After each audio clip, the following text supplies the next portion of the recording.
Robert nursing home. तो ये हमारा लिखा है अपना कन्हैयालाल मिश्र प्रभाकर ने। तो कन्हैयालाल मिश्र प्रभाकर का ये लिखा हुआ है यहाँ पे हमारा पे एक क्या है, इनका एक घटना है और ये बात है हमारा पर 1951 की।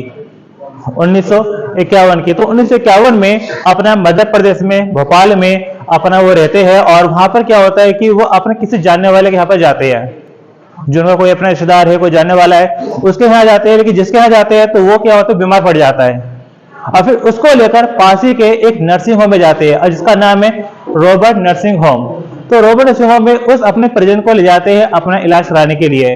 अब वहां जाते हैं तो वहां पर जो है कि वो 3 नर्स से मिलते हैं, यानी कि उनकी जो मुलाकात होती है 3 नर्स से होती है। एक का नाम है हमारा पर मदर टेरेसा, एक का नाम है क्रिसाइल्ड और एक का नाम है हमारा पर मदर मार्गरेट। तो ये 3 नर्स है जो वहां पे अपना काम कर रही है। अब यहाँ पे अपना देखा जाए कि तीनों नर्सों में कुछ खास बातें हैं जो लेखक को काफी अच्छी लगती है। वो देखता है कि यहाँ पर एक नर्स है मदर टेरेसा। तो मदर टेरेसा जो कि उस हॉस्पिटल में यानी उस नर्सिंग होम में पिछले लगभग अपना 20 सालों से काम कर रही है। 20 सालों से काम कर रही है। वेतन है उनका 30 रुपए महीना।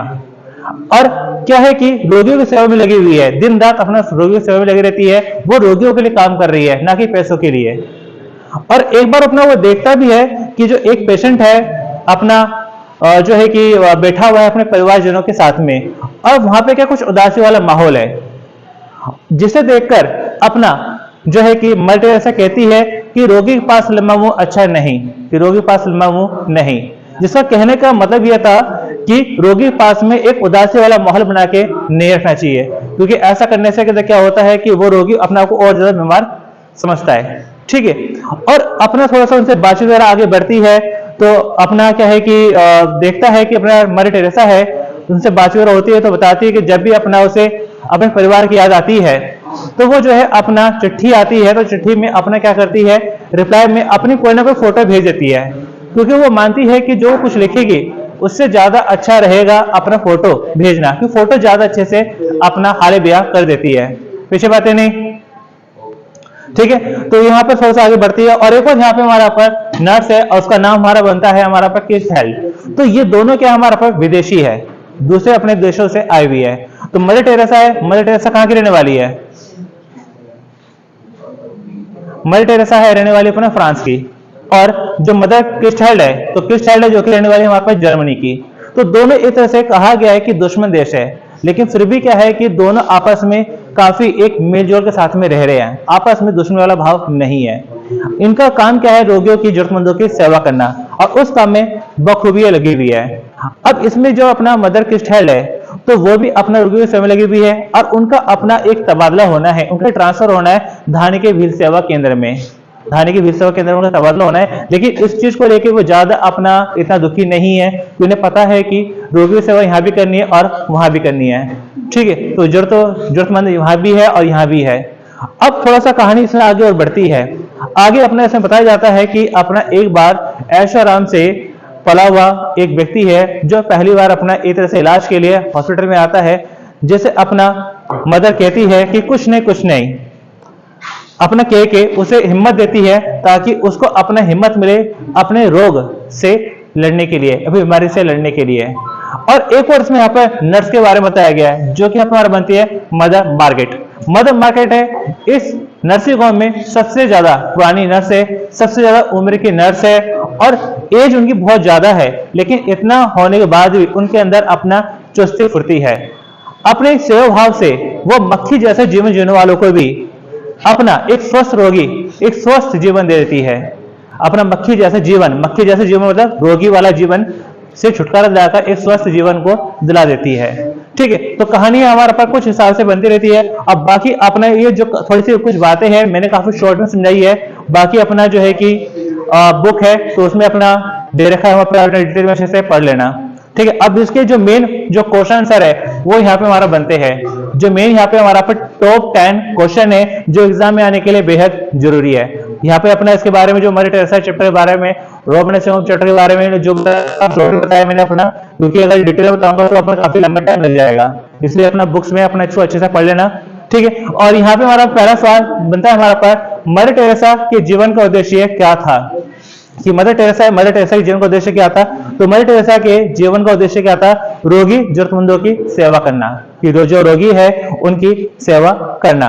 और एक और हमारा सवाल बनता है कि रोबर्ट नर्सिंग होम में लेखक का जाना क्यों यादगार बन गया। कि जब पहली बार जो है लेखक कन्हैयालाल मिश्र प्रभाकर अपने जानने वाले को अपना रोबर्ट नर्सिंग होम में लेके जाता है, तो उसके लिए वो जाना यादगार बन जाता है, क्योंकि वहां वो पहली बार जो है इन 3 नर्स को देखता है जो मानव सेवा में लगी हुई है, जो पैसों के लिए काम नहीं कर रही है, अपने स्वार्थ के लिए काम नहीं कर रही है, बल्कि मानव सेवा के लिए काम कर रही है।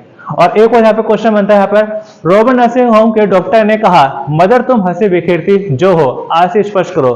कि जब यहाँ पर एक रोगी के पास में उसके परिजन एक उदासी वाला माहौल बना के बैठे हुए थे, तब ऐसे मदर टेरेसा कहती है, क्या कहती है कि रोगी के पास लंबा मुंह अच्छा नहीं। तो इस पर डॉक्टर, इस पर क्या होता है कि बाकी जो है लोग इस चीज को समझ जाते हैं, हंसने लग जाते हैं। तभी वहां पर एक डॉक्टर है वहां से गुजर रहा था। अब मदर टेरेसा उस डॉक्टर से कहती है कि डॉक्टर तुम्हारा मरीज हंस रहा है, और इस पर डॉक्टर कहता है, वो यही कहता है कि अपना कि हाँ मदर तुम हंसी बिखेरती जो हो। मदर मार्केट जादू कैसे कहा गया, स्पष्ट करें। तो मदर मार्केट का जादू यहाँ पे हमारा पास मदर मार्केट कहा गया है क्योंकि वो मक्खी जैसे जीवन जीने वालों को एक स्वस्थ जीवन देती है अपने सेवा भाव से, कि टाइम से उनको अपना दवाई देना, उनको जो खाना है उनको देना, उनको हिम्मत है उनको देना, उनसे बातचीत वगैरह करना। तो ये कुछ ऐसे उनके तरीके थे जिससे क्या है कि मक्खी जैसे जीवन जीने वाले व्यक्ति भी एक स्वस्थ जीवन जीने लग जाते थे। इसलिए यहाँ पे हमारा पास मदर मार्केट को जादू यहाँ पर कहा गया है। यदि मदर टेरेसा और क्रिस्ट हेल्ड एक होकर कार्य ना करती तो किसकी हानि होती और क्यों। तो ये जरूरी सवाल है, पेपर में पहले भी आ चुका है। तो यहाँ मदर टेरेसा और क्रिस्ट हेल्ड दोनों विदेशी थी, दोनों ही अपना देखा है दुश्मन देश से थी। लेकिन क्या है कि अगर ये एक होकर कार्य ना करती तो इससे मानवता की हानि होती। इन्होंने अपना एक होकर काम किया, अपने नर्स के रूप में जो अपना रोगियों की सेवा करनी थी वो इन्होंने काम किया।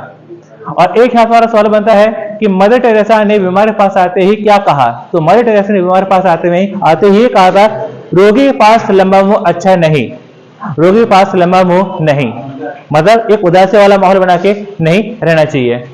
मदर टेरेसा और क्रिस्ट हेल्ड की जन्मभूमि और कर्म भूमि क्या थी। तो मदर टेरेसा जो कि फ्रांस की रहने वाली थी और क्रिस्ट हेल्ड जो कि जर्मनी की रहने वाली थी, और दोनों की कर्म भूमि क्या थी, हमारा पर भारत, कि वो अपना भारत में और एक ही नर्सिंग होम में वो अपना काम कर रही थी। उसके बाद यहाँ पे हमारा पर बनता है, mother Teresa Robert nursing home में कब से और कितने रुपए में काम कर रही थी। तो लगभग 20 सालों से वहां पे काम कर रही थी और उनको वेतन मिलता था 30 रुपए। घर से जब चिट्ठी आती तो मदर टेरेसा क्या उत्तर देती थी। तो यहाँ पे जब अपना मदर टेरेसा अपने घर से निकली थी मानव सेवा के लिए, तो मदर टेरेसा कुछ खास नहीं रोई थी, लेकिन उनकी माँ बहुत रोई थी। और याद भी आती है, चिट्ठी भी आती है वहां से, और चिट्ठी का उत्तर वो लिख कर नहीं देती, बल्कि क्या करती है, अपना चिट्ठी के उत्तर में अपनी कोई ना कोई फोटो भेज देती है।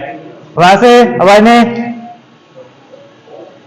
क्या पढ़ रहा है, मैं क्या पढ़ा रहा हूं, इतना पढ़ना, बाहर चले जाओ।